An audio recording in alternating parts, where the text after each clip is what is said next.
வணக்கம் மக்களே, இன்றைக்கி ஞாயிற்றுக்கிழமை என்ன சமையல் செய்யலான்னு யோசிக்கும் போது மீன் குழம்பு சாப்பிட்டு ரொம்ப நாள் ஆச்சு.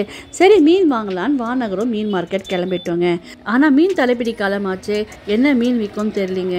எனக்கு ஜிலேபி மீன் ரொம்ப பிடிக்குங்க. அது ஏரி மீன் தானே, ஃப்ரெஷ்ஷாக கிடைக்கும்ன்ட்டு வானகரம் மீன் மார்க்கெட் தான் கிளம்பிட்டோம்.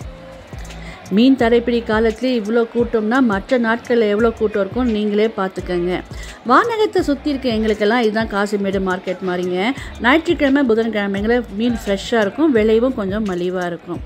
இன்றைக்கி மார்க்கெட்டில் என்ன மீன் அதிகமாக இருந்ததுன்னா சங்கரா மீனும் மத்தி மீனும் ஃப்ரெஷ்ஷாகவும் இருந்ததுங்க. நிறைய கும்பலாக அந்த மீன் தான் கொட்டி வச்சுருந்தாங்க. அதை விட்டால் வேறு என்ன நிறையா இருந்ததுன்னா எறா இருந்ததுங்க. அதுவுமே 3 ரேட்டில் விதவிதமாக வெரைட்டியாக இருந்தது. அதுக்கு அடுத்து நண்டு கொஞ்சம் அங்கங்கே இருந்ததுங்க. அப்படியே மார்க்கெட்டை சுற்றி வரும்போது ஒரு இடத்துல கண்ட மீன் இருந்ததுங்க. அதுவுமே ஏரி மீன் தான், செம்ம ஃப்ரெஷ்ஷாக இருந்தது.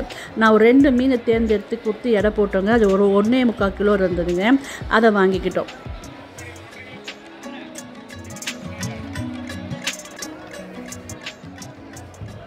இங்கே பாருங்களேன், விரால் மீன் விற்கிறாங்க. விரால் மீன் பார்த்திங்கன்னா உயிரோடு இருக்குங்க. உயிரோடு இருக்கும்போது அதுக்கு ஒரு ரேட்டு, அதே இறந்துருச்சுன்னா கொஞ்சம் விலை குறைச்சும் கொடுப்பாங்க. இன்றைக்கி என்ன ரேட்டுன்னு விசாரித்தேங்க. கிலோ 500 ரூபான்னு சொன்னாங்க. எனக்கு விரால் மீனும் ரொம்ப பிடிக்குங்க. குழம்பு வச்சோம்னா சூப்பராக இருக்கும். அதுவும் அந்த தலையெல்லாம் சாப்பிட்றதுக்கு சூப்பராக இருக்குங்க. ஆனால் இன்றைக்கி ஜிலேபி மீன் தான் வாங்கணும்னு மைண்டை செட் பண்ணிட்டேங்களா. வானகத்தை பொறுத்தவரையிலும் இன்றைக்கி நம்ம நேரம் சரியில்லைங்க. ஜிலேபி மீன் பெருசாக இருந்தது. அதுவும் ஒரு 5-6 தான் இருந்ததுங்க. சரி நம்ம அதை வேறு எங்கன்னா வாங்கிக்கலாம் அப்படின்ட்டு வந்ததுக்கு கொஞ்சம் எறாவும் ஃப்ரெஷ்ஷாக பார்த்து வாங்கிட்டு வாங்கின கெண்டை மீனை வெட்டி எடுத்து வாங்கிக்கலான்ட்டு கீழே வந்துட்டோங்க. இப்போ நம்ம எங்கே போயிட்டுருக்கோம் பார்த்தீங்கன்னா போரூருக்கு தான் போகிறோம். போரூர் ஏரியில் பிடிக்கிற மீனை ஃப்ரெஷ்ஷாக அங்கே விற்பாங்க. கண்டிப்பாக ஜிலேபி இருக்கும் அப்படின்ட்டு கிளம்பிட்டோங்க. வானகத்துலேருந்து கொஞ்சம் போரூர் போகிறது கொஞ்சம் தூரம் தாங்க. ருசியாக சாப்பிடணும்னு முடிவு பண்ண பிறகு சிரமப்பட்டு ஆகாது. நம்ம நம்பி போன தகுந்த மாதிரி அங்கே போரூரில் ஜிலேபி மீன் ஃப்ரெஷ்ஷாக இருந்ததுங்க. கொஞ்சம் உயிரோடு இருந்தது. அதில் கூறு கட்டி விற்றுட்ருப்பாங்க. ஜிலேபி மீனை பொறுத்தவரையிலும் கூறு தாங்க, கிலோ ரேட்டு கிடையாது. அதில் சின்னதாக இருக்கிற மாதிரி ஒரு 1.5 கூரை பார்த்து நான் தேர்ந்தெடுத்து அதையும் அங்கேயே வெட்ட கொடுத்துட்டேன். அப்புறம் இது பார்த்திங்களா, சிப்பி யாரோ வாங்கியிருக்காங்க. அதை உடச்சி எடுக்கிறாங்க பாருங்களேன். இந்த பக்கமாக போகும்போது வரும்போதுலாம் இந்த சிப்பி நிறைய பேர் பிளாஸ்டிக் கவரில் போட்டு கட்டி வச்சுருப்பாங்கங்க. நாங்கள் வாங்கினதும் இல்லை, செய்ததும் இல்லை. இந்த வீடியோ பார்க்குற யாராவது சிப்பி வாங்கி சாப்பிட்ருக்கீங்களான்னு கமெண்ட்டில் சொல்லுங்கள். உடம்புக்கு நல்லதுன்னு கேள்விப்பட்டிருக்கோம், ஆனால் சாப்பிட்டது இல்லைங்க. சரிங்க, இப்போ நமக்கு தேவையான மீனெல்லாம் வாங்கியாச்சு. வீட்டுக்கு போய் இது என்ன பண்ணுறதுன்னு பார்க்கலாம். வாங்க வீடியோக்குள்ளே போகலாம்.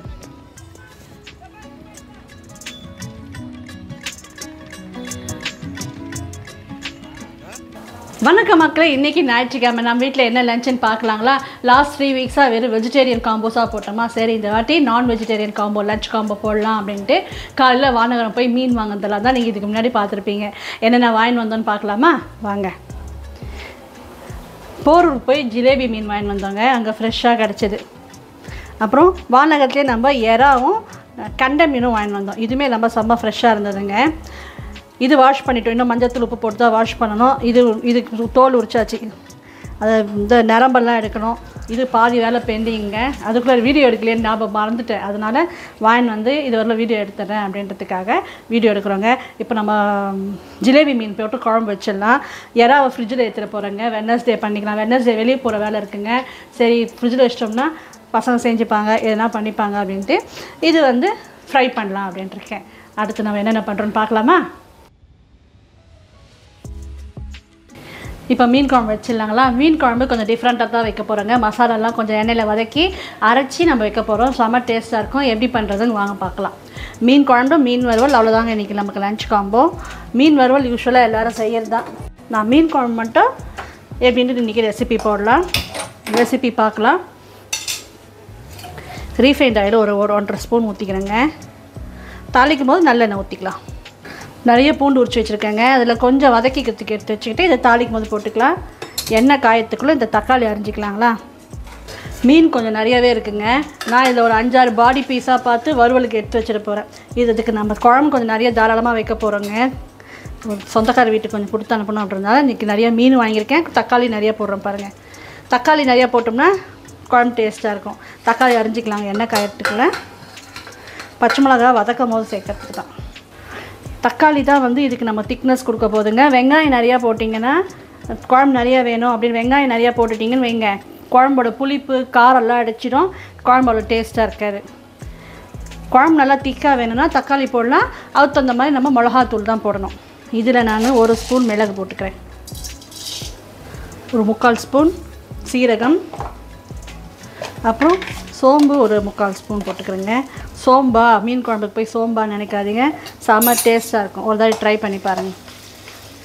எண்ணெய் நல்லா காஞ்சிருக்கிறதுனால போட்டதுமே பொரிய ஆரம்பிச்சிடுச்சிங்க. இப்போ நான் பாருங்கள், ஒரு கைப்பிடி அளவு தான் சின்ன வெங்காயம் எடுத்திருக்கேன், ஒரு கைப்பிடி அளவு பூண்டு போட்டிருக்கேன். பூண்டெல்லாம் உங்கள் டேஸ்ட்டு தாங்க, மூசா போட்டால் தான் எடுத்து வச்சுறாங்க பசங்க, அதனால தான் வதக்கி அரைக்கிறதுலே கொஞ்சம் நிறையா போட்டுட்டேன். நல்லா ஃப்ரெஷ்ஷாக இப்போ கருவேப்பிலை, வெய்ய காலம் கருவேப்பிலை சீசனுங்க, ஃப்ரெஷ்ஷாக கருவேப்பிலை காய் வாங்கினாலே ஃப்ரீயாக கொடுக்குறாங்க. சும்மா ஒரு 5-6 இருக்கு போட்டுக்கலாம். அரைச்சிட்டோன்னு வைங்க, அதையும் உள்ளே போய்டும் குழந்தை பசங்களுக்கு. இப்போ நம்ம எடுத்து வச்ச தக்காளி போட்டுடலாம்.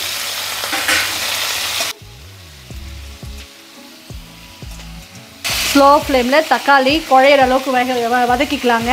இப்போ நம்ம குழம்புக்கு புளி ஊற வச்சிடலாம். அதுக்குள்ளே இந்த மசாலா டப்பாலாம் எடுத்து வச்சிடலாம்.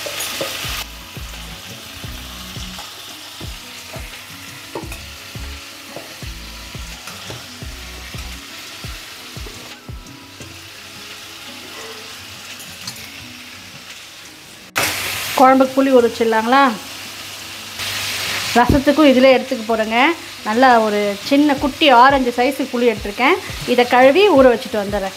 அதுக்குள்ளே இது வதங்கட்டும்.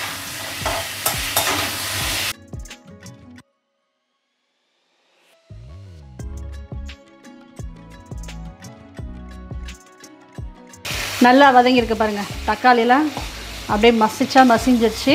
ஆறட்டோங்க, நம்ம இதை அரைச்சிக்கின்னு மீன் குழம்பு தாளிச்சிடலாம். அதுக்குள்ளே நம்மளுக்கு மிக்ஸி ஜாரில் ரசத்துக்கு மிளகு சீரகம் ஆட்டிடலாங்க. மீன் குழம்புக்கு ரசமும் இருந்தால் தான் சூப்பராக இருக்கும். அதாவது நான் 2 வகை சாதம் வடிப்பேங்க. எப்போவுமே நான் 2 வகை சாதம் வடிப்பேங்க. இந்த மாதிரி மீன் குழம்பு வைக்கும் போது கொஞ்சம் நெட்டாக, அதாவது கொஞ்சம் வேறையாக எடுத்தேன்னா மீன் குழம்பு பிசைஞ்சு சாப்பிட சூப்பராக இருக்கும். இன்னொன்று கொஞ்சம் குழையாக வடிப்பேன், அது வந்து ரச சாதம் போட்டு குழைய பிசைஞ்சு மீனும் மீன் குழம்பும் சேர்த்து அதில் வச்சு சாப்பிடும்போது சூப்பராக இருக்குங்க. அதனால் குழையிற சாதம் வடிச்சிட்டு இப்போ வந்து இந்த நெட்டாக வடிக்கிறதுக்கு அரிசி மட்டும் ஊற வச்சுருக்கேங்க. இப்போ நம்ம ரசத்துக்கு மிளகு சீரகம் பண்ணிக்கிட்டு வந்துடலாம்.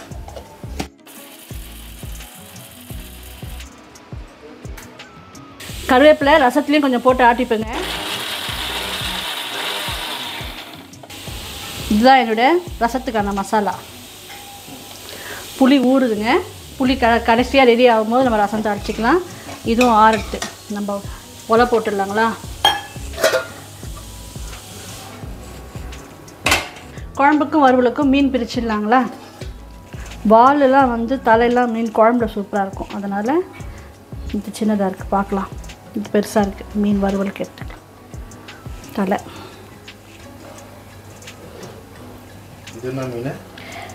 ஜிலேபி, பேர் என்ன ஜிலேபின்னு ஏன் வச்சுக்கிறாங்கன்னு தெரியல. ஸ்வீட்டு மாதிரி எவ்வளோ டேஸ்ட்டாக இருக்குமோ. எல்லா பாடி பீஸும் எடுத்துட முடியாதுங்க, ஏன்னா பசங்கள்லாம் வந்து பாடி பீஸ் தான் சாப்பிடுவாங்க. இது 1-2 போட்டிருக்கலாம். சரி பார்க்கலாம். ஜிலேபி பார்த்தீங்கன்னா கூறு தான், கிலோ கணக்கில் கிடையாது. கூறு வந்து 200 சொன்னாங்க, நான் 1.5 கூறு வாங்கினேங்க. அப்புறம் வந்து இந்த கெண்டை மீன் வந்து 130 நினைச்சிங்க. இதுக்கு பீஸு 1 கிலோ கொடுப்பா அப்படின்னேன். 1 கிலோ 300 கிராம் இருக்குதுன்ட்டு 230 ரூபா கொடுப்பா அப்படின்னு கொடுமா அப்படின்னு சொன்னாங்க. வானகரம் பொறுத்தவரையிலும் அங்கேயே நம்ம போனோம்னா அங்கேயே கட் பண்ணி கொடுத்துருவாங்க. அதுக்கு நம்ம தனியாக கூலி கொடுக்கணும். 1 கிலோ வந்து 40 ரூபா வாங்குறாங்க ஒரு சில மீனுக்கு, ஒரு சில மீனுக்கு 20 ரூபா வாங்குறாங்க. ஜிலேபிக்கு 20 ரூபா தான் வாங்கினாங்க, இதுக்கும் 20 ரூபா தான் வாங்கினாங்க. மொத்தமாக சேர்த்து 40 ரூபா வாங்கினாங்க. இதில் வந்து தலை பீஸ் மட்டும் எடுத்துக்கலாங்க, எல்லாமே வறுத்துடலாம். உங்களை எத்தனை பேருக்கு தலை பிடிக்கும்னு சொல்லுங்கள். மீனில் தலை தான் டேஸ்ட்டே இல்லைங்களா? ஆனால் எங்கள் வீட்டில் என் பெரிய பையன் தான் இப்போ கொஞ்சம் சொல்லி கொடுத்துருக்கேன் தலை சாப்பிட சொல்லி. மற்ற யாருமே தலை சாப்பிட மாட்டாங்க, எல்லாமே எனக்கு தான். அதுக்கு நான் அவ்வளோ சாப்பிட முடியாது இல்லைங்களா? அப்படி இப்படி வச்சு பசங்களுக்கும் ஊட்டி விட்டுறோம். இதை வறுத்துடலாம், இதை குழம்பு வச்சிடலாம். இதை மட்டும் 2ஆக கட் பண்ணிடுறேன். சிசரில் கட் பண்ணாலே கட் பண்ண வந்துடும். கொஞ்சம் சிசர் எடுத்தாப்பா. எலும்பா கட்ட உள்ள பீஸ் கட்ட உனக்கு தான் தெரியாது, எல்லாருக்கும் தெரியும். நடு எலும்பு மட்டும்தான் இருக்கும் அந்த ஜிலேபியில். சைடு சின்ன முள்ளெல்லாம் எதுவுமே இருக்காது. இப்போ நம்ம மீனுக்கும் மசாலா அரைச்சிடலாங்க. அப்படியே நம்ம குழம்பு மசாலாவும் ஆறிட்டுருக்கோம், அதையும் அரைச்சிடலாம். மீன் வந்து பிரித்து வச்சுட்டோங்க. இப்போ இந்த மசாலா ஆறிடுச்சு, இதை அரைச்சிக்கலாங்களா?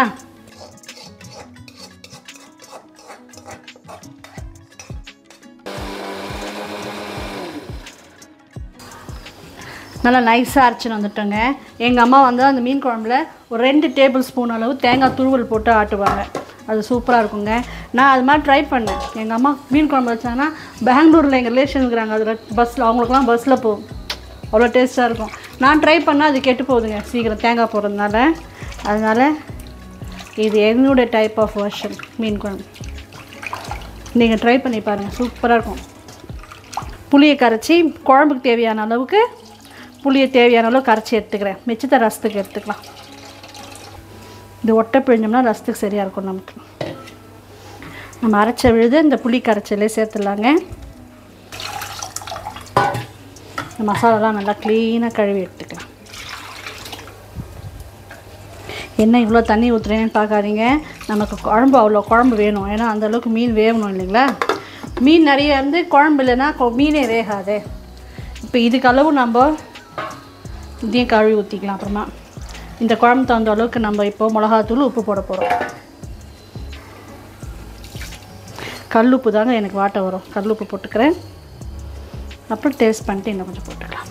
மிளகாத்தூள் போட்டுக்கலாங்களா? இது குழம்பு மிளகாத்தூள் நம்ம வீட்டிலே அரைக்கிறதுங்க. நல்லா கோபுரமாக ஒரு 5 ஸ்பூன் போட்டுக்கிறேன். அப்புறம் வெறும் மிளகாத்தூள் இது போட்டாலுமே கொஞ்சம் நமக்கு காரம் நல்லா கலரு கொடுக்கறதுக்கு இந்த வெறும் மிளகாத்தூள் இது ஒரு ஸ்பூன் போட்டுக்கிறேன். அப்புறம் மஞ்சள் தூள். இப்போ இது நல்லா கையில் கரைச்சிட்டு உப்பு காரம்லாம் டெஸ்ட் புளிப்புலாம் கரெக்டாக இருக்கான்னு டெஸ்ட் பண்ணிக்கலாங்க. கை போடுறதுனால தான் கெட்டு போயிடுதா? அப்படிலாம் கிடையாது. கை இல்லாமல் சமையலில் வேலை செய்ய முடியாது. கல் உப்பு போட்டதுனால கொஞ்சம் கரையினவங்க, இதை கரையிட்டோம். ஒரு 5 நிமிஷம் கழிச்சு நம்ம காரம் உப்பு காரம் பார்த்துக்கலாம். இதையும் நான் இதில் கரைச்சி ஊற்றிடுறேங்க. இப்போ அப்புறம் குண்டா வச்சிடலாம்.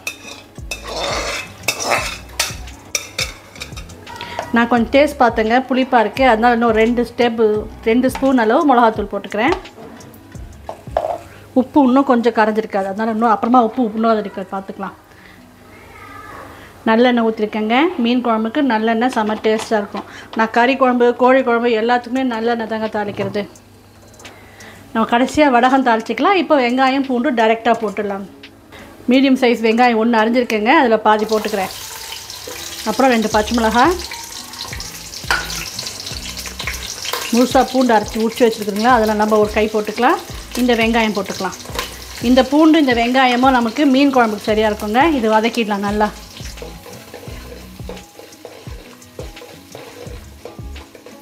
வெங்காயம் ஓரளவு நல்லா வெந்துருச்சுங்க. நம்ம கரைச்சி வச்சு இந்த குழம்பு எடுத்து இந்த சட்டியில் சேர்த்துலாம். ஒரு கொதி வரட்டும். அப்போ நம்ம இன்னும் கொஞ்சம் இன்னொரு தாட்டி செக் பண்ணிவிட்டு என்ன கரெக்ஷன் பண்ணுமோ கரெக்ஷன் பண்ணிக்கலாங்க.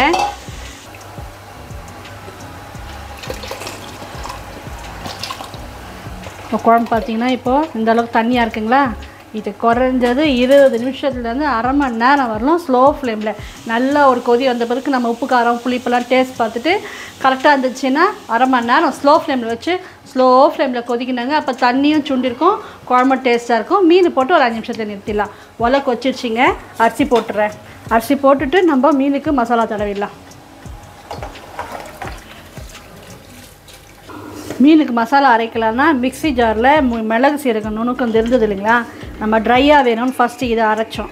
ரசத்தை கரைச்சிட்டு இதை மசாலாலாம் எடுத்துட்டோம்னா நம்ம மிக்ஸி ஜார் காலி ஆகிடும். மீன் மசாலாவுக்கு இதில் அரைச்சிக்கிறேன். குழம்பு நல்லா கொதிக்குதுங்க. ஸ்லோ வச்சிடுறேன்.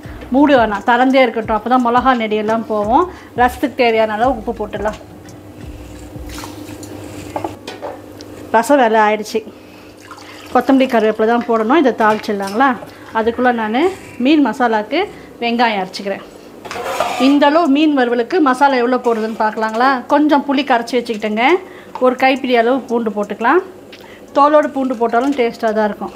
சும்மா ஒரு அரை வெங்காயம், பெரிய சைஸ் வெங்காயத்தில் அரை வெங்காயம் எடுத்து வச்சுருக்கேன். வறுக்கும் போது இப்படி அப்படியே காம்போடு வைக்கிறதெல்லாம் இப்போ ஃபேஷனாக வைக்கிறாங்க. நம்ம அரைச்சிட்டோம்னா மசாலாவோடய மெர்ஜ் ஆகிடுங்க. மஞ்சள் தூள் போட்டுடலாம். கல் உப்பு தான் எனக்கு திட்டம் தெரியுங்களா, அதனால் தேவையான அளவு உப்பு போட்டுக்கிறேன். இதில் இதை அரைச்சிட்டு வந்துடலாம். நைஸாக அரைச்சிட்டேங்க. இப்போ இந்த மசாலாவில் நம்ம வெங்காயம், பூண்டு, கருவேப்பிலை எல்லாமே போட்டிருக்கோம். உப்பும் போட்டுட்டோம். மிளகாத்தூள் மட்டும்தான் இன்னும் போடணும். நம்ம இப்போ போட்டுக்கலாம். இது வெறும் மிளகாத்தூளுங்க, அதனால் ஒரு 2.5 ஸ்பூன் அளவு போட்டுக்கிறேன் போதும். ரொம்ப காரம் ஆகிடும். அப்புறம் கொஞ்சமாக எண்ணெய் ஊற்றிக்கலாம். மீன் வறுவலுக்கு மசாலா ரெடிங்க. இப்போ மசாலா போட்டுடலாமா? வாங்க. ஒரு சிலர் வந்து வெறும் மிளகாத்தூள், மஞ்சள் தூள், உப்பு அதையும் போட்டு மசாலா தடவுவீங்க. ஒருத்தர் ஒரு மாதிரி இல்லைங்களா? நான் கொஞ்சம் வெங்காயம், பூண்டு போட்டுப்பேன். குழம்பு மீன் தான் நல்லது, ஹெல்த்தியாக இருக்கும். எண்ணெய் இப்போலாம் வந்து டயட்டுன்றாங்க. ஆனால் வந்து குழம்பு எவ்வளோ நம்ம கூட்டுற சொல்லுங்கள். இவ்வளோ மீன் போடணுன்னா குண்டா நிறையா கூட்டணும். வெய்ய காலம் வேறு, செலவாகாது குழம்பு. அதனால் திட்டமாக மீன் குழம்பு வச்சுட்டு மிச்சத்தை மசாலா வறுத்துக்கலாங்க. இது நம்ம வறுவலுக்குன்னு கேட்டதுனால அழகாக சின்ன சின்ன பீஸ் போட்டிருக்காங்க. இது நம்ம குழம்புக்கு போட போகிறோம்னு நினச்சி இவ்வளோ பெருசாக போட்டிருக்கோங்க. முடிஞ்சால் அதை நான் சீசரில் கட் பண்ணிக்கிறேன். நம்ம போட்டிருந்த மசாலா கெண்டை மீனுக்கு சரியாக இருந்துச்சுங்க. ஜிலேபி மீன் இவ்வளோ நின்று போச்சு. திரும்பி மசாலா போடுறதோட நம்ம எடுத்து அப்படியே ஃப்ரிட்ஜில் வச்சுட்டு வேணுன்னா கூட போட்டுக்கலாங்க. குழம்புல எவ்வளோ கொல்லுதுன்னு பார்த்துட்டு மிச்சத்தை ஃப்ரிட்ஜில் வச்சுறேன். யார் வீட்லேயே பிரியாணி செய்கிறாங்க, செம்ம வாசனையாக வருது. என்ன தான் மீன் குழம்பு ஆசையாக செஞ்சாலும் எங்கேயோ பிரியாணி தாளிக்கிறாங்க. அந்த வாசனை வந்ததும் இப்போ பிரியாணி மேலே ஆசை போயிடுச்சு. உங்களுக்குலாம் எத்தனை பேருக்கு அது மாதிரி பிரியாணி தாளிக்கிற வாசனை வந்தால் பிரியாணி சாப்பிட்ணுன்னு ஒரு டெம்டிங் இருக்கும் சொல்லுங்கள். பாருங்கள், இப்போ திக்காக இருக்குது பாருங்கள். இன்னும் ஒரு 10-15 நிமிஷம் கொச்சா இன்னும் அழகாக திக்காயிடும். இதில் நம்ம ரசம் தாளிச்சிடலாம். ரசம் தாளிச்சிட்டோம்னா மோரோவர் சாதம் வடிக்க போகிறோம். மீன் குழம்பு ரெடி ஆனதும் நம்ம மீன் வறுத்துட்டா சமையல் ரெடிங்க. இதில் ரசம் தாளிச்சிக்கிறேன்.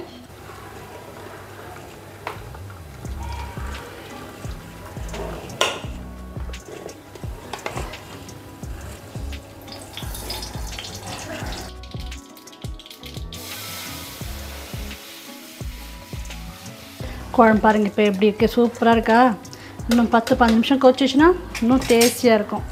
எப்பயும் போல் அஞ்சரைப்பட்டி வேலை முடிச்சிச்சிங்க, எடுத்து உள்ள வச்சிடலாம். எல்லாமே முடிச்சிட்டோம். நம்ம ரசம் கொதிக்கிறதுக்குள்ளே மேடையை க்ளீன் பண்ணிட்டோம்னா மேடையும் க்ளீன் ஆகிடும். குழம்பு ரெடி ஆனதும் மீனை ஒரு வறுத்தோமா சாப்பிட்டோமா. இன்றைக்கி சண்டே ஒரு குட்டி தூக்கம் போடலாம். ரசம் கொச்சிடுச்சிங்க, இறக்கிடலாம். எனக்கு ஆரம்பத்துலேருந்தே கிடுக்கி தாங்க பழகிட்டேன். இப்போது கை முடியல அப்படின்னு நம்மளால் இதுக்கு துணிக்கு மாற முடியல. இந்த கடாயில் கழுவிட்டு நம்ம கடைசியாக குழம்புல வந்து வடகம் தாளித்து கொட்டுறதுக்கு அந்த கடாய் வச்சுருக்கேங்க. குழம்பு இன்னும் ஒரு 10 நிமிஷம் கொதிக்கிட்டோம். 10 நிமிஷம் எனக்கு பிரேக், ரெஸ்ட் எடுத்துகிட்டு வரேன். அப்புறம் மீன் போட்டுட்டு ஆஃப் பண்ணிடலாம். எண்ணெய்லாம் மிதக்குதுங்க. இப்போ நம்ம மீன் போட்டலாம்.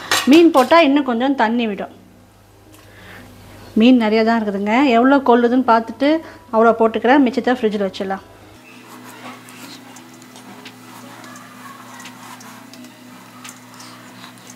அதாவது சண்டே இன்றைக்கி பசங்க வீட்டில் இருப்பாங்க. மீன் கழுவுறதுக்குலாம் கொஞ்சம் ஹெல்ப் பண்ணுவாங்கன்றதுனால தான் இன்றைக்கி கிடைக்கும் போதே நான் வந்து கொஞ்சம் எக்ஸ்ட்ராவே வாங்கிட்டேங்க. இதை கொஞ்சம் ஃப்ரிட்ஜில் வச்சுட்டு கூட நம்ம யூஸ் பண்ணிக்கலாம். ஏன் நீங்கள் ஃப்ரெஷ்ஷாக வாங்கிக்கலாமேன்னு என் பையன் கூட திட்டினாங்க. என்னால் இப்போ முடியறதில்ல, ஃபுல்லாக கழுவ முடியறதில்ல. அவங்க புதன்கிழமையில் ஆஃபீஸ் போகிறாங்க. அதனால் நம்மளுக்கு கழுவி கொடுங்கன்னு கேட்க முடியாது. குலுக்கி பார்க்கலாங்களா எவ்வளோ இடம் கேப் இருக்குன்ட்டு. இன்னும் 2-3 மீன் போடுறேன். ரொம்ப மீன் இருந்தாலும் நம்ம எடுக்கும் போது உடஞ்சி போயிடும். பாடி பீஸே போட்டுக்கிறேன். இதை இன்னும் கொஞ்சம் கட் பண்ணிட்டோம்னா வறுத்துக்கலாம். இப்போ ஃபாஸ்ட் வச்சிடலாம். நம்ம ஃப்ளோ ஃப்ளேமில் தானே குழம்பு கொச்சிருந்துச்சு. இப்போ ஃபாஸ்ட்டாக வச்சு கொஞ்சம் குளிக்க விட்டு ஒரு 5 நிமிஷத்தில் ஆஃப் பண்ணிடலாம். எல்லாருக்கும் தெரியும் இதுக்கு மேலே கரண்டி போடக்கூடாதுன்ட்டு.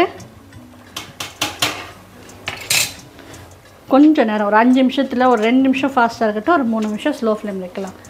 ரசத்துக்கு கொத்தமல்லி போடலைங்க, போட்டுடலாம். நான் மீன் குழம்புக்கெலாம் கொத்தமல்லி போட மாட்டேன். ஃபாஸ்ட்டே வைக்கிறேன். கொதிக்கிட்ட இன்னும் ஒரு கொதி ஃபுல்லாக வரல. ஒன்று மட்டும் தலையை நீட்டி நிற்குது பாருங்கள். அதை எடுத்து இப்போ உள்ளே தள்ளணும். இதே நீங்கள் சின்ன ஃபேமிலி ஒரு 5-6 பீஸ் மீன் தான் போட்டிருந்தீங்கன்னா ஒரு 5 நிமிஷத்துலேயே நிறுத்திட்டு தட்டு போட்டு மூடிட்டிங்கன்னா வெந்துடும். இப்போ நம்ம தாளிச்சிடலாங்களா? நல்லெண்ணெய் கொஞ்சம் ஊற்றிக்கிறேன். வடகம் போட்டு மீன் குழம்பு தாளிச்சிங்கன்னா செம்மையாக இருக்குங்க. வடகம் போட்டாச்சு.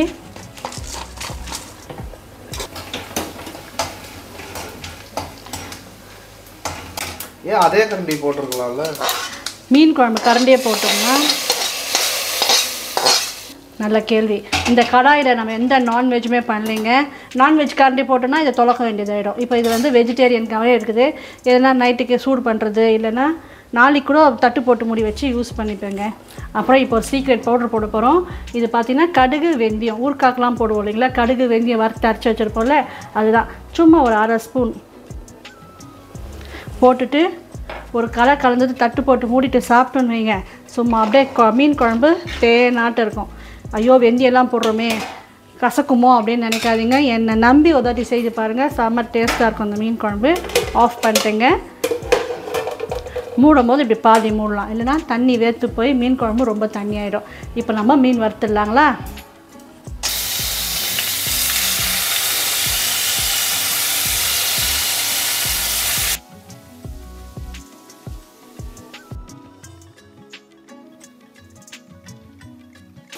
மீனும் வறுத்துட்டுருக்கேங்க. இன்றைக்கி சமையல் முடிஞ்சிருச்சு. சிம்பிளான சமையல் தாங்க. ஆனால் மார்க்கெட்டு போய் நாமளே எல்லாம் ரெடி பண்ணதுனால கொஞ்சம் லேட் ஆகிடுச்சு. வாங்க என்னென்ன சமைச்சிருக்கேன்னு காட்டிடல. கெண்டை மீன் வறுவல், ரெண்டுமே இன்றைக்கி ஏரி மீன் தாங்க. அப்புறம் நம்மளோட இன்றைய ஸ்பெஷல் மீன் குழம்பு பார்க்கறதுக்கு எப்படி இருக்குது பாருங்கள். நான் சொன்ன மாதிரி திக்காக தேனாட்டு இருக்குங்களா? இன்னும் நாளைக்கு இட்லிக்கு சாப்பிட்டா செம்மையாக இருக்கும். அடுத்து எப்பயும் போல் சாதம் ரசமும் ரெடியாக இருக்குங்க. பரிமாறுறதை நம்ம ஷார்ட்ஸில் பார்த்துடலாம். உங்களில் எத்தனை பேர் வானகரம் கிட்டே இருக்கீங்கன்னு சொல்லுங்கள். நானும் வானகரம் கிட்ட திருவேற்காடில் இருக்கிறதுனால வானகரம் மார்க்கெட் ரொம்ப கிட்ட தாங்க. ஒரு 15 மினிட்ஸ்லேயே போயிடுவோம். ஏனிங்கன்னா ஒரு நாள் சான்ஸ் கிடச்சா நம்ம மீட் பண்ணலாம். சமையல் முடிச்சுட்டேங்க. பரிமாறுறதை எப்பயும் போல் ஷார்ட்ஸில் பார்க்கலாம். இந்த மீன் குழம்பு நிச்சயமாக ட்ரை பண்ணி பார்த்து எப்படி வந்து கமெண்ட்டில் சொல்லுங்கள். தேங்க்ஸ் ஃபார் வாட்சிங். பாய்.